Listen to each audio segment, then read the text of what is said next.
Updates at pinakahuling mga usapin sa mundo ng palakasan. Atin ang pakinggan dito sa Ang Pilipinas Ngayon. Magandang araw, narito na po ang sports balita.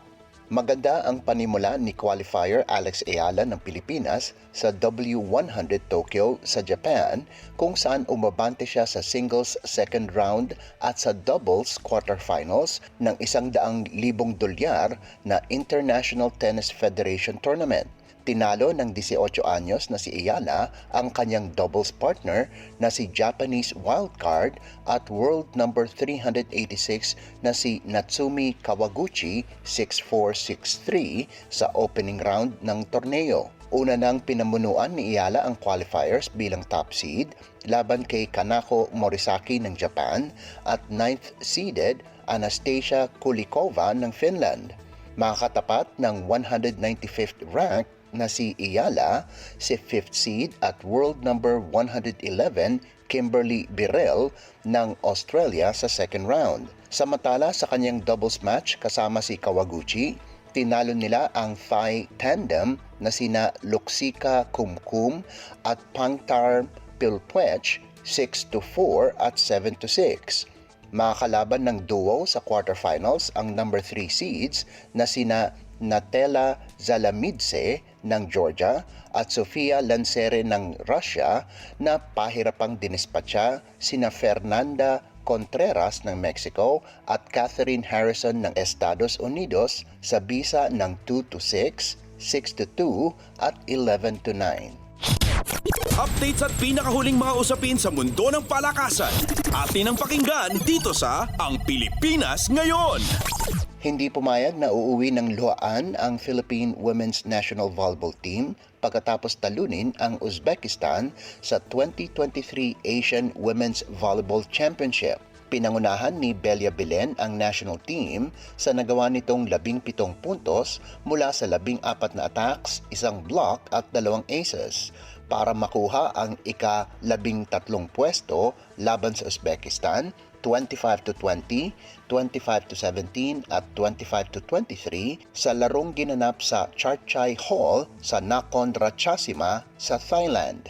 Nakakuha ng tulong si Belen kay Myrtle Escanlar at Ara Panike na nakalikom ng 13 at 10 puntos ayon sa pagkakasunod. Nagtapos ang kampanya ng Pilipinas na may 1-4 record. Hindi hamak na mas malayo ang pagtatapos ng national team ngayong edisyon kumpara noong 2017 na nagtapos ang Pilipinas sa ika-8 pwesto. Nanguna naman para sa Uzbekistan si Sativoldieva Ezosakon, kung saan nakagawa ito ng 17 puntos kasama na ang 14 na attacks.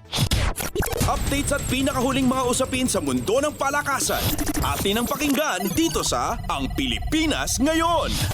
Balak ipagpatuloy ng Ateneo Blue Eagles ang kanilang dominasyon sa 2023 V-League Men's Collegiate Challenge, kung saan itataya nila ang kanilang malinis na record ngayong Miyerkules. Makakatapat ng Blue Eagles ang defending NCAA champions Perpetual Help Altas sa Paco Arena sa Maynila para sa pagkakataon na kunin ang kanilang ika-4 na panalo sa torneo. Makakalaban dapat ng Ateneo ang kanilang rivals na De La Salle Green Spikers noong Biyernes, subalit na-postpone ang laban dahil sa matinding pagbuhos ng ulan.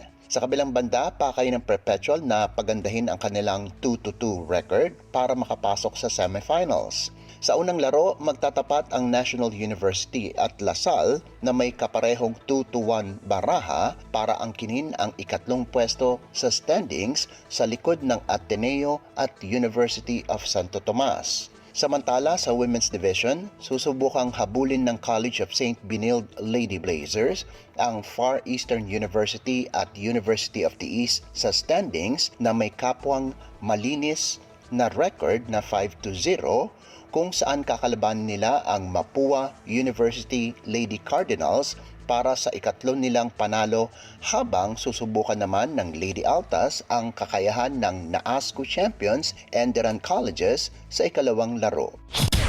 Updates at pinakahuling mga usapin sa mundo ng palakasan. Atin ang pakinggan dito sa Ang Pilipinas Ngayon.